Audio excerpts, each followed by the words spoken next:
Welcome back. Now we will discuss serial forced displacement. And that's a term that was actually coined by a researcher at Columbia University, Mindy Fullilove. She's written a book called Root Shock, which really describes the phenomenon of forced displacement and how that's happened at various times throughout African American history, throughout Black history in America. In fact, I've identified maybe 5, 6, or 7 major displacements. We can start with the slave trade, the transatlantic slave trade, which uprooted 389,000 Africans, and they were shipped to the United States. Then you actually had a larger displacement of 1.2 million African Americans from the Chesapeake region of Maryland, Virginia, Delaware, to the Deep South after 1790, when cotton production takes off in the Deep South. Later, you would have, after the end of slavery, you would have massive amounts of people leaving cities as they were destroyed after Reconstruction ended. So we talked about maybe Tulsa, Oklahoma, destroyed in 1921, the Black community there. 1923, we had Rosewood destroyed. 1919, lots of racial violence in cities across the nation. If we go back to 1906, Atlanta race riot. 1908, Springfield, Illinois race riot. 1917, East St. Louis race riots. When the violence occurred, a lot of Black people would leave those areas because they were scared and in fear. So forced displacement happens over and over again in American history for African Americans and Native Americans as well, and this leads to tremendous issues.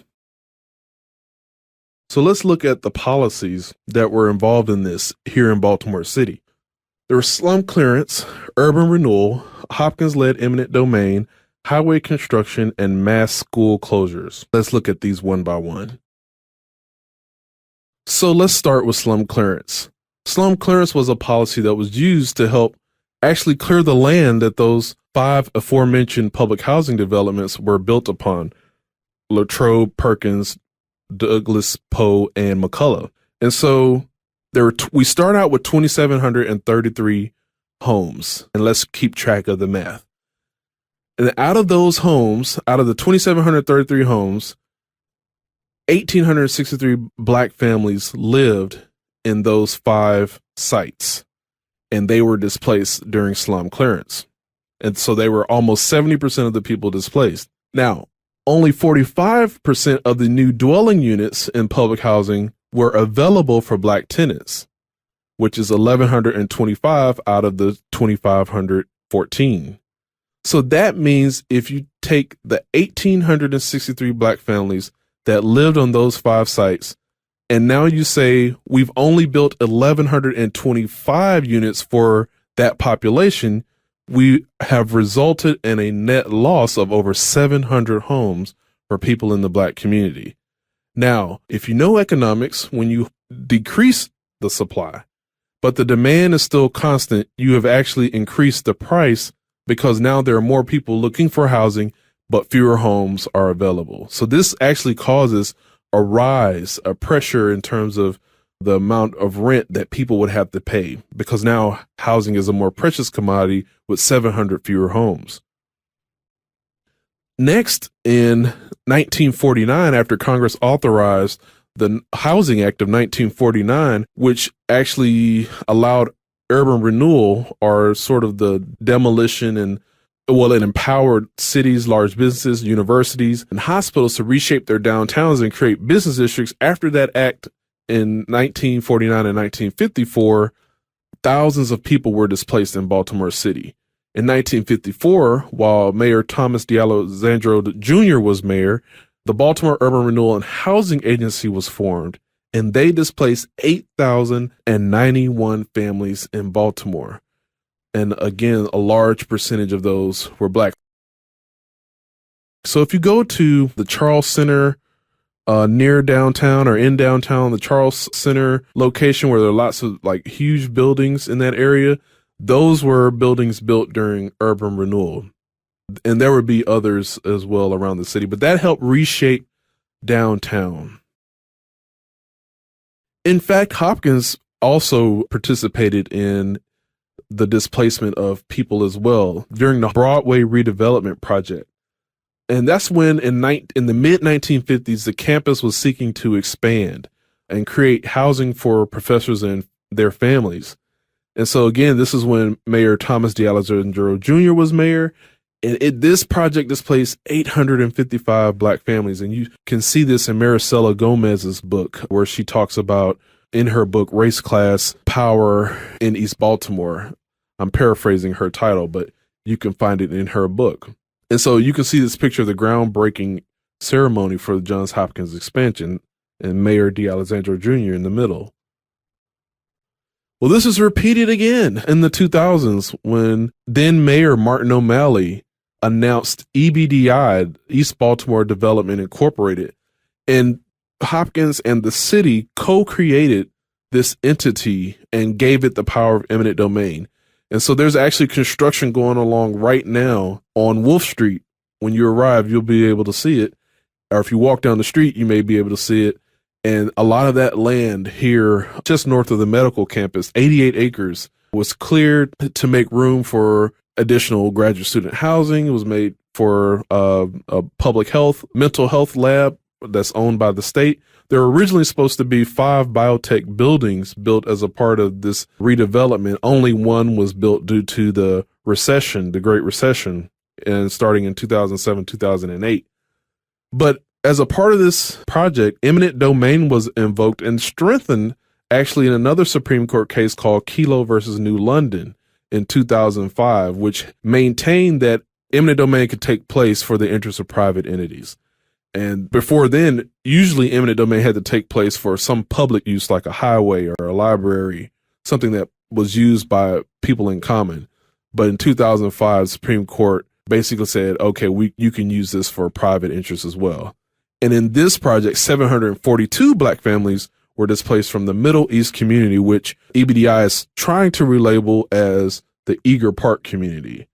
And so when you add those numbers up, Johns Hopkins has displaced 855 Black families in the Broadway redevelopment project, 742 Black families in the EBDI redevelopment project. That's nearly 1,600 Black families displaced and uprooted, having to find a new home. Now, you can see in this aerial shot of Baltimore in 1959 how tightly knit the city was at the time. Very tightly clustered, sort of spatial pattern that you can see. This is before many of our larger roads were built. This is before I-83 was built on the right side of this map. This is before Martin Luther King Boulevard was built and constructed on the east side of this map. This is before US 40 was constructed on the left side of this map as well.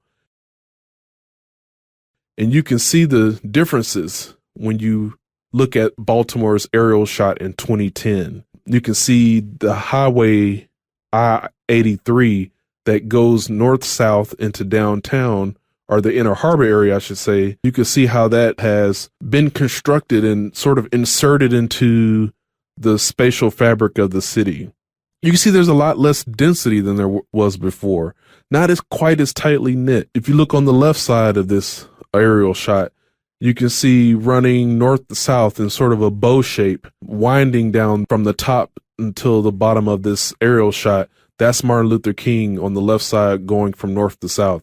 And then running east to west, that's US 40. It's a 1.5 mile stretch of what many residents here call the highway to nowhere, because only 1.9 miles of that highway was constructed. Back in the 70s, the rest of it was not completed because activists in the city actually organized to oppose it, because it would have run all the way through downtown and through the inner harbor. So it would have, that highway, had it been completed, would have really wrecked the fabric of neighborhoods here in Baltimore City. But as it stands, it did actually wreck West Baltimore's Black neighborhoods. It split them into two. It split them above sort of Mulberry Street and US 40, where that is. It split those communities in two. An interesting feature, if you look at Martin Luther King that runs north to south on the map, it also splits sort of midtown, downtown from West Baltimore. So actually what you have with highways and certain roads, you can actually have a 2-for-1. You can have displacement and segregation, or these roads that help reinforce segregation. And so this happened when Mayor Theodore McKeldin was serving in office. He helped build and pass the legislation to build that highway to nowhere before it was stopped by activists and then a shortage of funds as the price for the highway actually escalated. And so it cut through and tore through the Baltimore's Black community, and in the process displaced 960 Black families. And much of this information that I'm discussing is coming from papers by Arnold Hirsch, Alexandra Stein, and others that I'll try to provide to you on citations list as you review this, if you want to dig into further details. Recently, we had talk of a red line system, a red line light rail system that would have run east-west along the same corridor as the highway to nowhere, which would have provided maybe more transportation for people living in West Baltimore to run east and west, where we have a lack of sort of transportation that cuts through the middle of the city so that people have access to jobs on the east side of town if they live on the west side or vice versa. And that was shot down by Governor Larry Hogan just last year. So this picture is of a highway, but this highway is in Chicago. And on the right side of this highway, it's like maybe 14 lanes. On the right side of this highway, you can see public housing buildings standing just to the right of the highway. And to the left side of the highway, you can see homes of the immigrant community, Irish community in Chicago. So you had Black public housing on one side, Irish white community on the other side.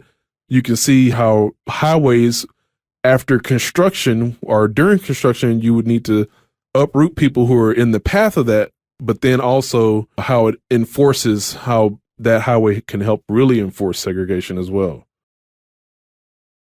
And so you're looking at now this map of recent school closures in the United States.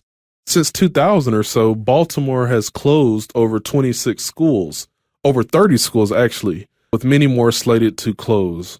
The significance of this is that many of our schools, public school systems, our public school buildings actually serve a vital function. There may be the community center for that community.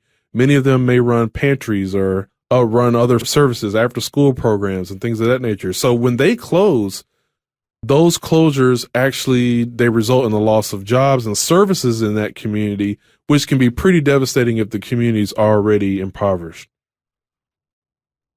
Now, the University of California in Los Angeles Civil Rights Project, they define an apartheid school as a school where white students make up 1% or less of the student body. Well, according to recent data, 57 of Baltimore City's public school systems, 153 schools, had a student population which was 99% or more African American. What that means is that 57 out of 153 Baltimore City public schools, or 37.25% of all schools in Baltimore City, are apartheid schools that have nearly 100% African American population to this day.